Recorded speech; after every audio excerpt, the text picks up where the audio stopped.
I'm Carol Matriciana, author of the bestseller God's the New Age and producer of the documentary of the same title. Both trace the roots of the New Age movement and its basic practice of yoga consciousness to Hinduism, the religion of India, the land where I was born and raised for almost 20 years.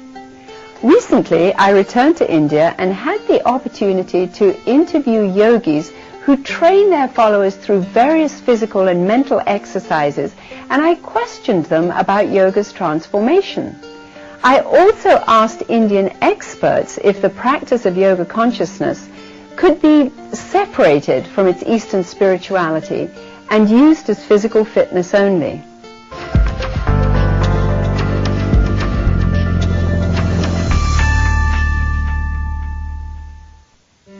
By the 80s, the New Age consciousness movement, also known as the Human Potential movement, although knowingly rooted in Eastern philosophy, had successfully marketed yoga practice and Eastern meditation to the West as scientifically proven and beneficial for healthcare and mental well-being. Today, yoga practice is offered in up to 80% of health clubs, promoted on TV as a body toner and flexibility exercises, and offered to corporate employees as medical benefits to steady the mind, calm the emotions, and relax away stresses.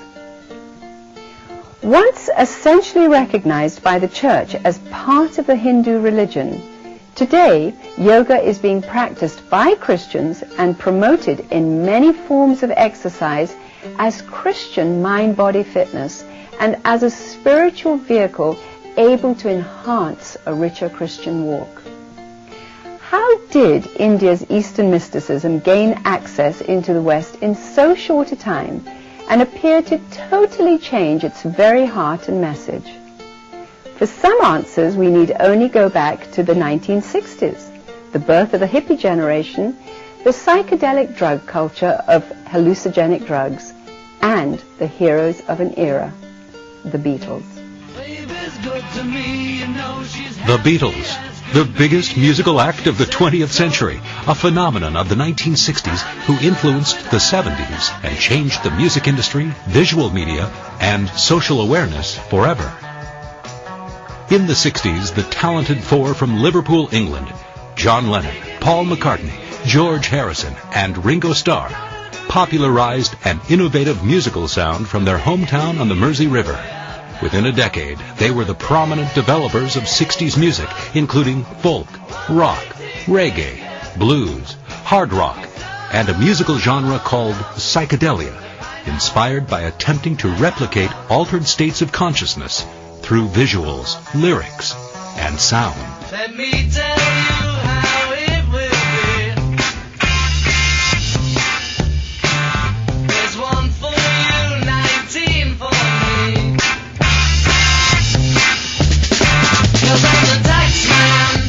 The Beatles were instrumental trendsetters in music, fashion, style, language, and concepts that mirrored the spirit of their times.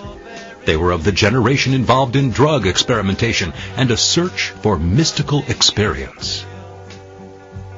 As the Beatles' drug use increased, they tapped into a fresh, new musical dexterity reflecting their involvement in mind-altering chemicals. Millions of their fans mimicked their philosophical pursuit of peace and love, use of hallucinogenics, and followed them into their eventual embrace of Indian spirituality, Eastern mysticism, and yoga meditation. Paul McCartney admits that as the Beatles got more fame and money, and their drug use got harder, they began realizing their own personal spiritual hunger and started looking for answers to life. Because of George Harrison's interest in the sitar, a musical instrument from India, he became enthralled with Indian music, deeply entwined in its culture and religion, which drew the Beatles to the Hindu teachings of an Indian mystic and his message of yoga power.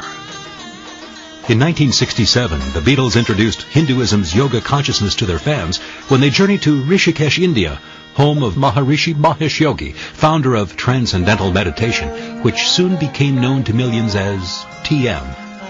TM originally proudly honored its Hindu roots and called itself the Spiritual Regeneration Movement, but later as it furthered its message to the world at large, it presented itself as science and changed its name to the Science of Creative Intelligence.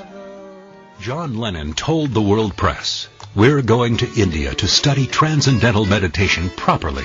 We want to learn properly so we can propagate it and sell the whole idea to everyone. This is how we plan to use our power now. They've always called us leaders of youth, and we believe that this is a good way to give youth a lead. It needn't be religion if people don't want to connect it with religion. It's all in the mind, a way to calm down tensions, strengthen understanding, and make people more relaxed." Thus began the endorsement of yoga meditation as non-religious, and its marketing to the West as mind science. Yoga meditation, acknowledged in the East as a mystical power able to alter consciousness, was launched on American campuses as a relaxation technique and stress management benefit, separated from its Hindu roots.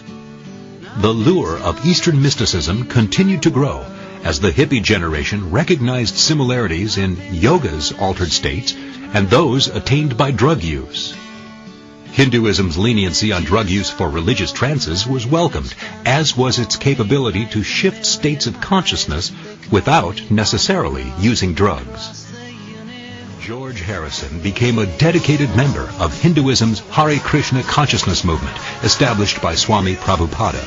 In his blockbuster hit song, My Sweet Lord, George effectively blended Eastern religion with traditional Western thought, becoming the first to successfully merge New Age mysticism into contemporary popular music. He created spiritual fusion by interchanging the names of Eastern deities like Krishna and Rama with the biblical worship themes of Alleluia and Lord God. The Beatles' syncretism began a cultural revolution. Indian mystics, gurus, swamis, yogis, and bhagwans invaded the West, becoming familiar household names, as did their various types of yoga contemplation and Eastern meditation. Even religious Hindu disciplines like vegetarianism for higher spiritual purity and the teaching of reincarnation, that after death a person can return in another body, became positive spiritual options to customary Western thinking. John Lennon had successfully achieved his spiritual goals to broadcast India's Eastern beliefs to everyone. But when he publicly announced that the Beatles were bigger than Jesus, not even his justification to the world press helped. In reference to England, that we meant more to kids than Jesus did, or religion at that time. I wasn't knocking it or putting it down, I was just saying it as a fact.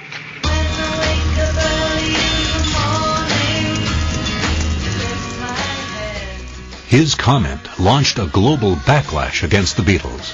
Their records were banned and burned across America and other countries.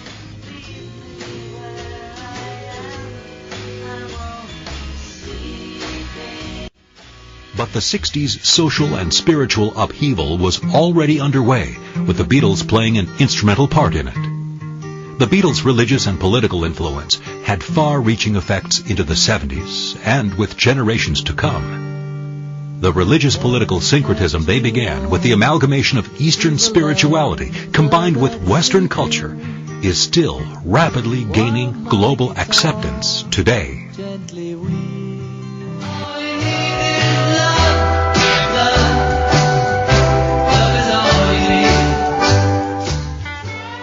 Vale Carrot, author of The Kiss of God, A Journey Toward Authentic Enlightenment, was part of California's Haight-Ashbury hippie culture.